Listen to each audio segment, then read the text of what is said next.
Good afternoon, everyone. It's Steven here again with another episode of the Growncast Presents Black Men Struggle, Black Men Heal. And on today's episode, we're going to be talking about this one specific question.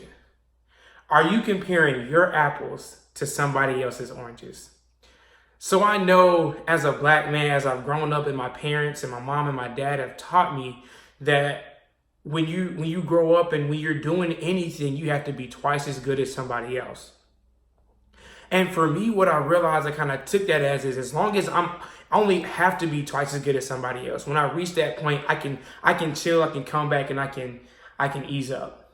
But a lot of times as a kid, and even as a teenager, as a young adult, I found myself, even when I reached that point of being twice as good as somebody else, what happened is I would slack up. I wasn't necessarily doing my best. So a lot of times what I understand and I've learned is that when you compare your quote unquote best or only doing what is only better than somebody else, you sell yourself short.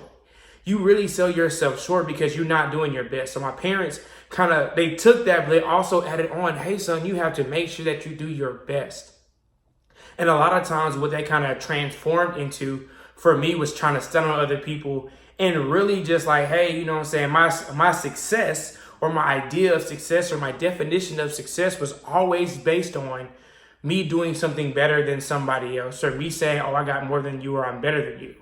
And over time, what that started to do was I was comparing my apples to their oranges. I was comparing the fact that, okay, well, I can do better than you, or I'm doing better than you in your lane. But I realized, hey, when I got down to it, I didn't really enjoy doing that. One, and two, I didn't really enjoy the fruit that I had there. And a lot of times what happens is we get so caught up in comparing ourselves to other people or comparing, what we're doing to somebody else's that we really start to lose sight of what our fruit is. And we start to almost hate and to loathe the fruit that we have because you're like, I don't have what they have. I don't have their fruit. I don't got the nice cars. I ain't got whatever. But a lot of times is you get to that point where you just start to hate what you have because you're so focused on what somebody else has.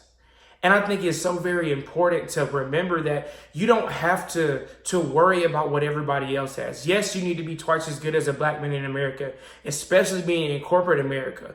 But don't let that be it. Don't settle for that being your end all be all. Do your best. And what will happen is when you just decide to do your best for you and do your best for the people around you, what you'll start to do is you'll start to enjoy your apples. You'll start to enjoy your fruit. You'll start to realize, hey, I don't have to compare my apples to their oranges. All I can do is I can compare my apples to my apples. Are my apples better this time than they were last year? Are my apples better 10 years from now than they were right now? So always, always, always remember, you don't have to compare your apples to somebody else's oranges. And that's episode 4 of Black Men Struggle, Black Men Heal. Thank you.